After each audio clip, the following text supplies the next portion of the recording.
मिथिला के राजा जनक धर्मपरायण और विद्वान थे। एक दिन उन्होंने बाल्यावस्था में सीता को शिवजी का धनुष उठाते देखा।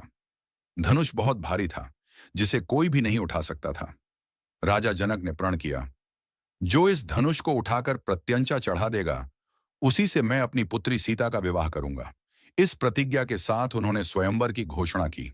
उसी समय महर्षि विश्वामित्र राक्षसों से परेशान होकर राजा दशरथ के पास आए। उन्होंने श्री राम और लक्ष्मण को अपने साथ यज्ञ की रक्षा हेतु ले जाने का अनुरोध किया। यज्ञ की रक्षा के बाद महर्षि विश्वामित्र राम और लक्ष्मण जनकपुरी पहुंचे, जहां स्वयंवर का आयोजन चल रहा था।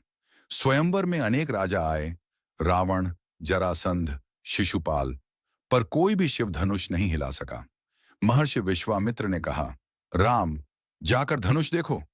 राम ने सहज भाव से धनुष उठाया और प्रत्यंचा चढ़ाई। धनुष टूट गया और आकाश से पुष्प वर्षा होने लगी। जनक जी अत्यंत हर्षित हुए और बोले, आज मेरे जीवन का लक्ष्य पूर्ण हुआ।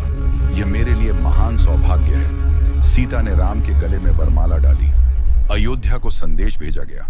राजा दशरथ, गुरु वशिष्ठ, भरत, शत्रुघ्न, कौशल्या, सुमित्रा और कैकेयी मिथिला पहुंचे। राजा जनक के भाई कुशध्वज की पुत्रियों का भी विवाह राम के भाइयों से हुआ। राम का विवाह, सीता से लक्ष्मण का विवाह, उर्मिला से भरत का विवाह, मांडवी से शत्रुघ्न का विवाह, श्रुतकीर्ति से मिथिला में कई दिनों तक हर्षोल्लास से उत्सव मनाया गया। नगर में दीप जलाए गए, नाच गान हुए।